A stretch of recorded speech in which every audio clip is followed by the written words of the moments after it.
아멘. 여러분 제가 이 특세 들으면서 계속해서 주셨던 마음이 있어요. 성령의 마음이었는데 성령께서 우리의 연약함을 도우시고 위로자가 되고 싶다는 마음을 계속 주시는 거예요. 여러분 우리 로마서 8장 26절 말씀인데요. 같이 한번 읽어봐요. 시작. 이와 같이 성령도 우리 연약함을 도우시나니 우리가 마땅히 빌 바를 알지 못하나 오직 성령께서 말할 수 없는 탄식으로 우리를 위하여 간구하시느니라. 아멘, 아멘. 여러분 누군가가 우리를 위해서 울어주는 사람이 있고 또 우리를 이렇게 안아주고 위로해 줄 수 있는 사람이 있다면 힘이 나겠죠. 근데 이제 제 아내 친구들 중에도 잘 우는 친구들이 있어요. 그럼 이제 가정 가운데 힘든 일이 있다 아니면 기도 제목을 나오면 어떡하지 막 우는 친구가 많아요. 근데 제가 그렇게 울어서 그 다음은 그게 다야. 그런 경우가 대부분 사람의 경우거든요. 근데 성령께서는 탄식하고 긍휼히 여기고 울어주는 사람을 위해서는 반드시 회복과 은혜의 역사를 주세요. 여러분 주님의 시선이 고정되어 있고 주님의 마음이 가 있는 그 사람을 위해서 주님은 일하시고 은혜를 베푸시는 주님이심을 믿으시기 바랍니다. 여러분 근데 이 말씀을 하면서 제가 특세 가운데 그런 성도들의 마음이 느껴지는 거예요. 뭐냐면 성령께서 우리를 응원해 주시고 연약함을 고치신다 그래서 특세 때 나왔어요. 그래서 특세 5일 동안 기도해서 응답도 받으셨죠. 위로도 받으셨죠. 우리의 마음과 관계와 가정의 어려움과 연약함도 고침을 받았죠. 아멘. 그럼요. 저도 부흥 집회나 특세를 통해서 주님이 주시는 놀라운 은혜들을 많이 경험했어요. 그래서 그런 예배의 자리, 은혜의 자리를 지금도 사모해요. 목사지만. 그래서 아까 권우국 목사님 가시는데 집사람한테 인사했어요. 나 이 목사님 따라갈 거라고. 목사님 너무 은혜가 있는 분이라고. 그래서 인사를 했는데 차마 가진 못하고 돌아왔는데 여러분 저도 그런 간절한 사모함이 있는데 그런데 여러분 잘 들어보세요. 제가 이제 특세 뒤 마무리를 좀 하는 말씀이니까. 그런데 어떤 사람은 특세 5일 동안 새벽잠 안 자고 나왔어요. 열심히 기도했는데 상황과 환경과 내 연약함이 여전히 그대로 있는 사람이 있을까요? 없을까요? 많아요. 많습니다. 그러면 주님 이 말씀은 뭡니까? 이렇게 우리가 생각할 수 있잖아요. 그래서 이 말씀을 잘 알아야 되는 거예요. 여러분 저도 처음에 예수님 믿고서는요. 기도할 때 주님이 즉시 응답하는 것들이 많았어요. 그리고 제가 눈물 흘려 기도할 때 또 부흥 집회 같은 데 사경에 참여하면은 예수님께서 이루 말할 수 없는 은혜들을 지정의와 육정 영 가운데 한없이 부으셨어요. 그래서 너무 신났어요. 그런데 어느 순간부터 내가 자란 이후부터는 그런 은혜와 변화들이 연약함들이 고쳐지고 그 변화들이 나타나는 게 더뎌지는 거예요. 왜 그럴까? 내가 이 말씀 붙들고 기도했는데 그런데 하나 중요한 사실을 알았어요. 뭐냐면 여러분 여기서에게는 연약함이라는 그 헬라어 단어가 아스세네이아거든요. 근데 이게 환경과 조건과 내 삶의 물질적인 연약함을 뜻하지 않아요. 내 인격적인 영혼의 연약함을 뜻해요. 그럼 성령이 어떤 부분의 연약함을 고치냐면 인격적 연약함이 변화되도록 도우시는 은혜예요. 할렐루야. 그럼 여러분 우리가 5일 동안 간절히 기도했어요. 그런데 대부분의 성도들이 내 연약함을 고쳐달라고 기도할 때는 뭘 기도하냐면 환경이나 조건이나 상황이나 관계나 자녀나 인간적인 문제들이에요. 그런데 여기서 얘기하는 성령의 연약함은 인격적인 부분과 죄성의 문제와 영혼의 문제에 대한 연약함을 고치고 싶은 거예요. 할렐루야.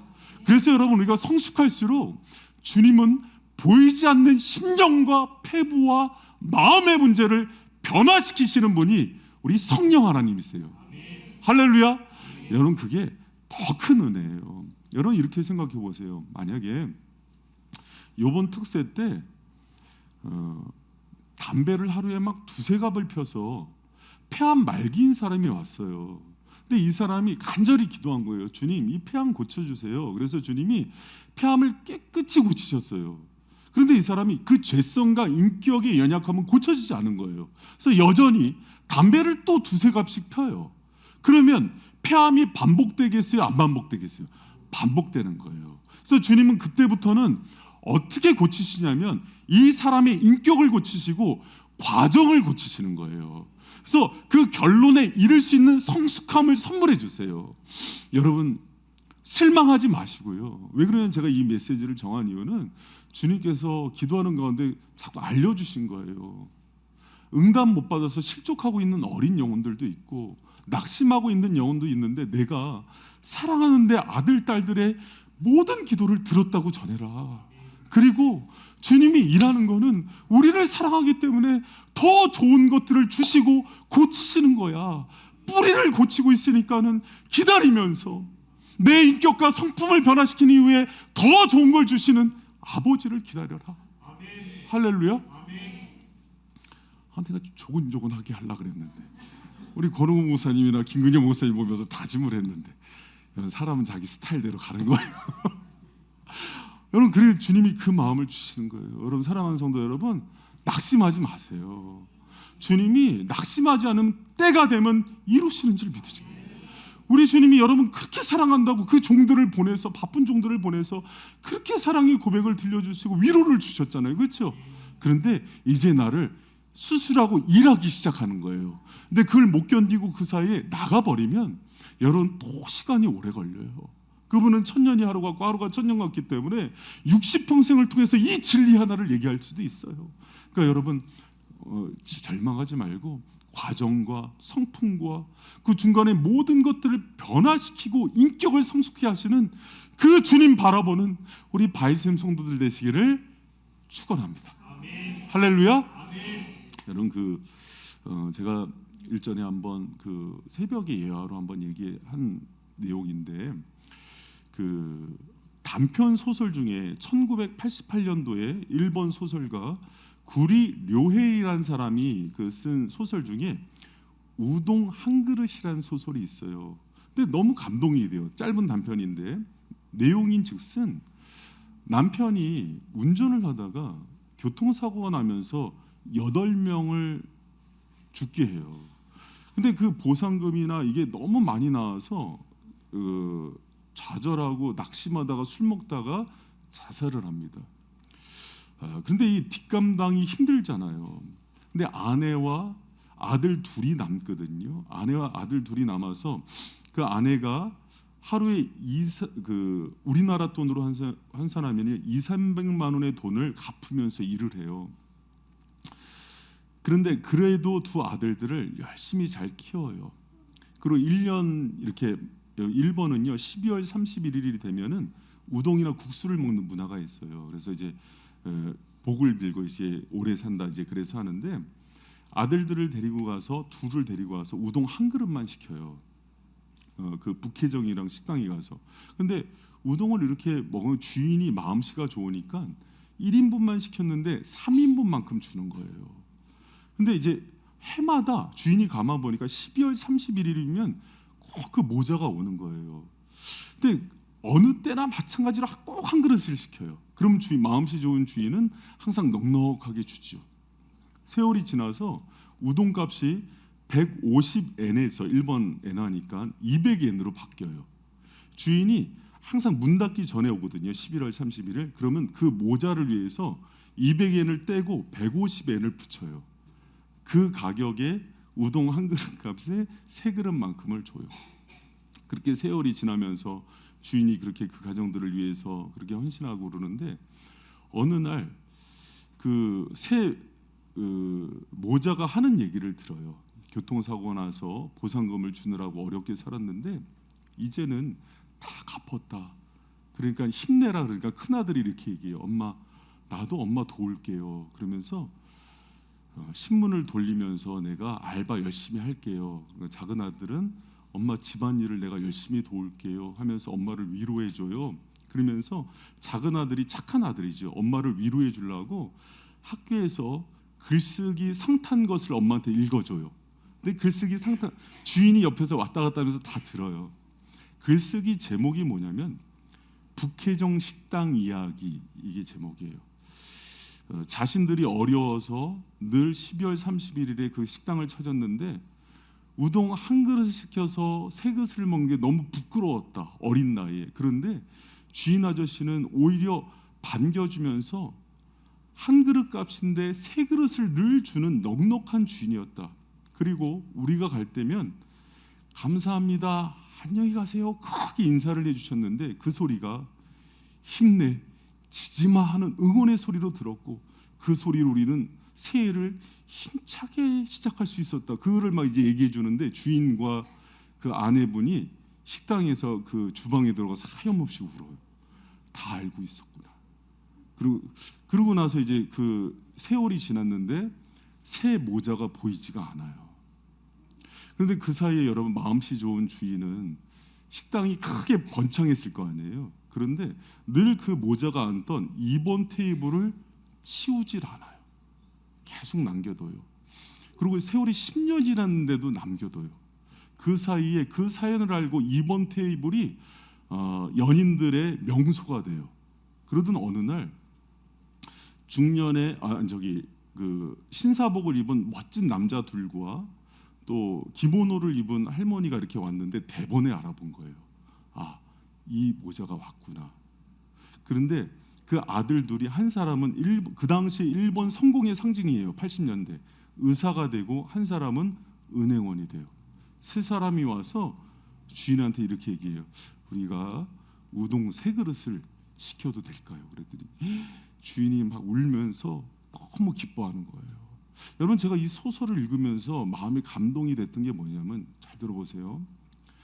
여러분 이 주인이 그 십수년의 세월을 이 모자를 응원하면서 정말 작은 마음이지만 계속 돕죠. 그리고 그 어린아이의 마음을 만져서 감동하고 힘이 나게 하죠. 성령의 은혜가 때로는 초월적이고 전폭적으로 우리의 삶을 바꾸는 역사로도 임하지만 이렇게 섬세하게 우동 한 그릇처럼 찾아가서 우리를 위로하고 끌어내는 은혜로 성령이 우리를 이끌어 가실 때가 훨씬 많아요. 그런데 그게 티가 안 나기 때문에 우리가 잘 성령의 은혜를 모르는 거예요. 여러분 우리는요 대부분 기도할 때 어떤 역사를 원하냐면 일주일 기도해서 성령께서 갑자기 모든 상황을 확 뒤집어 엎으시고 막 직장도 확 열어주시고 돈다발이 쏟아지는, 여러분 성령께서는요 만약에 이 새 모자에게 한순간에 많은 돈을 줬다면 그 두 아들은 의사와 은행원이 될 수 없다고요. 성령께서 원하시는 것은 순간순간 어려운 상황이지만 새 모자가 손을 붙들고 위로를 받으면서 우동 한 그릇 한 그릇만 주면서도 살아가게 해요. 여러분 김근영 목사님 둘째 날 했던 얘기가 있어요. 왜 엘리야를 그 850대 1의 싸움에 능력을 받기 전에 그 시냇가에서 까마귀가 주는 걸 먹게 했을까? 기억나세요? 여러분 이게 성령이 일하시는 방식이에요. 크게 만들기 위해서 그 낙차를 크게 떨어뜨려서 그 바닥에서 하나님의 섬세한 사랑을 경험케 하세요. 여러분 성령께서 요번 특세 때 저에게 깨닫게 하신 게 뭐냐면 한 사람 한 사람 성도들을 향한 어머니와 같고 섬세하고 북해정의 주인과 같은 우동의 마음으로 여러분을 찾아가길 원하시는 거예요. 여러분 그 깊고 섬세한 성령의 사랑을 받아 누리는 저와 여러분 되시기를 축원합니다. 여러분 때로는요 주님은 우리의 패배를 너무 잘 알아요. 그 어려운 순간 돈다발을 던지면 망해버리는 거예요. 그렇기 때문에 끌어안고 십수년을 기다리면서 기다리게 하는 거예요. 여러분 모세 보세요. 왜 40년의 기간을 광야에서 버티고 이겨내게 하셨냔 말이에요. 왜 다윗을 너무나 사랑하는데 그 종을 20년 6개월 동안 굴에서 피해 다니면서 그렇게 산속에서 살게 했냔 말이에요. 여러분 저도 이렇게 성도들을 보면은 이게 안 되는 거야. 그러니까 나는 잔잔히가 안 되는 거야. 여러분 저는 우리 성도들 보면서 이번 특세 때 정말 하나님 우리 성도들 한 사람 한 사람의 아픔과 애환과 눈물을 제가 누구보다 잘 알잖아요. 그럼 그 자녀 문제, 질병의 문제, 경제적인 문제 확 이렇게 뒤집어 엎으시면 안 돼요. 근데 주님이 저에게 깨닫게 하시는 은혜예요. 여러분 때로는 북해정 그 주인의 마음처럼 오래 기다리면서 딱 12월 30일에 31일에 세 사람 먹을 한 그릇을 듬뿍 주는 그 위로와 은혜가 여러분 가운데 지금 있다고요. 그런데 내가 내 욕심이 크니까 그 섬세한 사랑을 보질 못하는 거예요.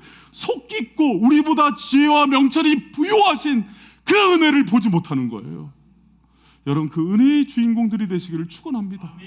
할렐루야.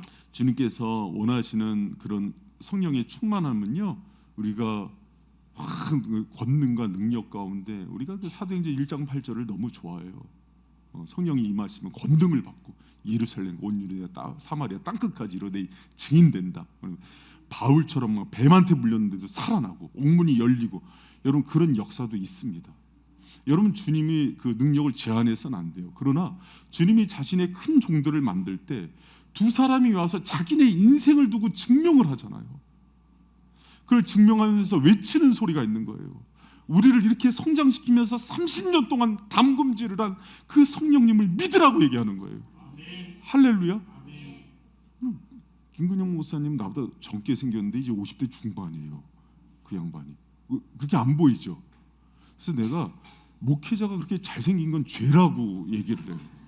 여러분, 제가 얘기하면 말씀만 보이잖아요. 할렐루야. 누가 그러더라고요. 권홍훈 목사님 보는데 얼굴만 묵상이 되더래, 새벽에. 그러면 안 돼요. 그러면 눈을 감고 들어야죠.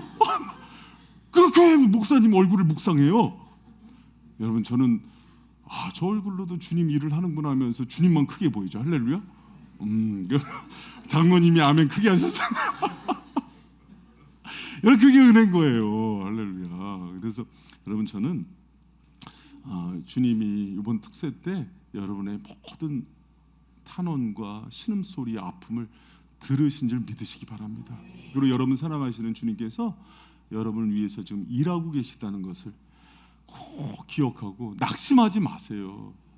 권우국 목사님이 오늘 얘기했잖아요. 주옥 같은 얘기들이 얼마나 많이 쏟아졌어요. 눈에 보이는 현실이 그게 사실이 아니라고, 하나님 안에 그 팩트와 진실이 있는 거예요. 할렐루야. 여러분, 그분 안에서 행해지고 있는 일들을 크게 보는 믿음의 사람들 되시기를 축원합니다. 여러분, 그리고 이제 주님께서 고치시는 그 연약함은요, 자기 중심성에서 벗어나게 하세요. 자기 중심성에서 벗어나게 하시는데, 여러분이 그 28절 말씀 같이 한번 읽어봐요. 시작. 우리가 알거니와 하나님을 사랑하는 자 곧 그 뜻대로 부르심을 입은 자들에게는 모든 것이 협력하여 선을 이루느니라. 아멘. 여러분, 하나님께서 모든 것을 협력해서 선을 이룬다고 하실 때 결국 잘 되는 은혜, 대기만성의 은혜, 여러분 그걸 수도 있어요. 그러나 여기서 얘기하는 핵심은 뭐냐면, 하나님은 조건과 상황과 모든 것들을 통제할 수 있는 주권자란 뜻이에요. 하나님만이 모든 악한 상황에서도 이거를 선으로 바꿀 수 있는 유일한 주권자란 뜻이에요. 믿으십니까? 여러분, 우리는요, 하나님의 전능하심에 대해서 신뢰하지 못할 때가 많아요. 최고의 작품인 하나님의 형상인 여러분과 저를 티끌로 만드신다고요. 진흙으로 만드신다고요. 온 우주 만물을 아무것도 없는 무에서 말씀만으로 만들 수 있는 그런 전능자라고요. 믿으십니까? 하나님만이 주권자예요. 그래서 여러분, 이 얘기가 할 수 있는 핵심은 뭐냐면, 결국은 우리가 어렵지만 이 모든 것들이 협력해서 아름다운 결과를 이룬다가 거기에 초점이 있는 게 아니라 하나님을 보라는 거예요. 그분이 주권자이시다. 모든 사람들이 아니라고 얘기하지만 하나님이 결정권자라는 거예요. 여러분, 믿으십니까?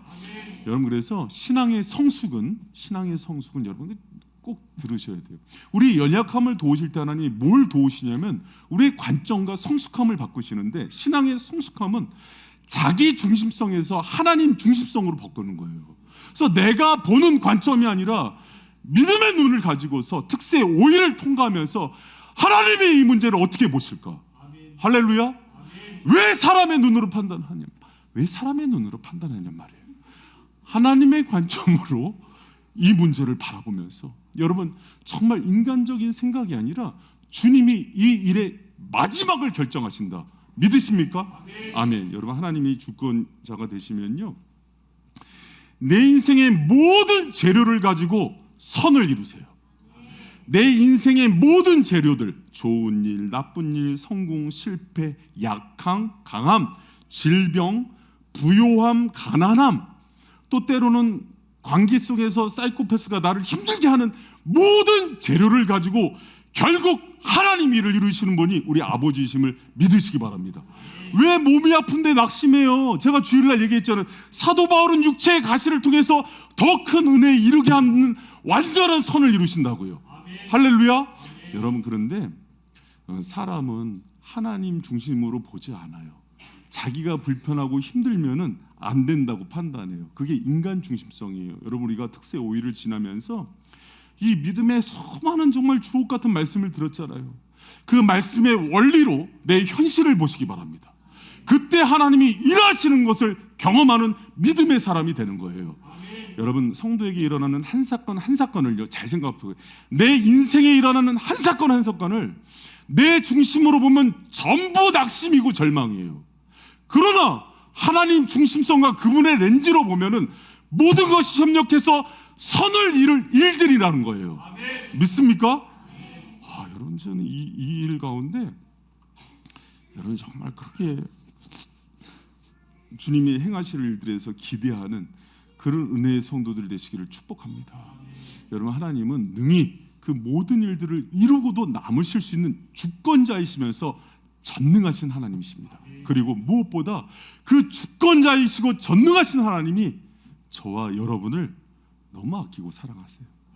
그렇기 때문에 우리 현실 속에서 내가 볼 때 이 재료는 너무 안 좋은 재료야, 내가 이것 때문에 낙심이 되고 힘들어 하는 그 모든 것까지 가지고 나를 변화시키고 내 관점을 바꾸시고 내 인간 중심성에서 하나님 중심성으로 바꾸시면서 결국 선을 이루시는 우리 아버지심을 기억하는 저 여러분 되시길 축원합니다. 아멘. 여러분, 특세 5일 동안 하나님께서 저 여러분을 향한 그분의 정말 하반기를 살아낼 수 있는 너무 놀라운 말씀을 주셨어요. 그 말씀 붙들었으면 좋겠어요. 여러분, 그리고 그 말씀을 통해서 정말 하반기에 하나님께서 일을 이루시는 것들을 모두 여러분의 약속으로 붙들고 승리하는 저 여러분 되시길 축원합니다. 그리고 지금 당장 내가 5일을 했는데 여러분, 하나님께서 그걸 깨닫게 해주셔서 제가 이 말씀을 정한 거예요. 나 뭐 아무것도 일어난 게 없잖아, 왜 이렇게 변화가 없어? 아니에요. 주님 지금 일하고 계세요. 내 중심성에서 벗어나서 하나님 중심성으로 다시 한번 그분의 역사 일하심을 바라보면서 절망과 낙심이 아니라 정말 얼마나 여러분 다윗이 20년 6개월 동안 힘들었겠어요. 여러분, 모세가 얼마나 40년 동안 힘들었겠어요. 요셉이 꿈을 꾸고 13년 동안 얼마나 힘들었겠어요. 아브라함이 100세가 될 때까지 얼마나 힘들었겠어요. 그러나 그들에게는 자기 중심성을 벗어나서 하나님 중심성으로 문제를 해석하는 힘이 있었다고요. 여러분, 우리가 특세 때 바뀌어야 되는 것은 환경이 아니에요. 우리 중심이고 영혼이고 하나님을 향한 관점이고 우리의 해석이라는 것을 꼭 믿고, 여러분, 그 흔들리지도 않고 변함도 없는 아버지의 사랑 가운데 거하는 우리 바이샘의 모든 성도들 되시기를 축원합니다. 할렐루야. 여러분, 그 믿음 갖고 나가세요. 믿음 갖고 나가시고, 저한테도 좋은 믿음의 동역자들이 있는데 목사님들도 많지만 목사라고 다 똑같은 목사는 아니더라고요. 같이 만나면 예수님 얘기를 하고 하나님 자랑을 하고 하나님 나라에 대해서 불붙는 마음을 일으키는 사람이 있고요, 그 불을 꺼트리는 사람이 있어요. 우리 바이샘 성도들이 서로에게 정말 성령의 불을 지피는 그런 은혜의 성도들 되시기를 축원합니다. 할렐루야. 여러분, 우리 말씀 기억하면서 하나님께 찬양 올려드리도록 하겠습니다.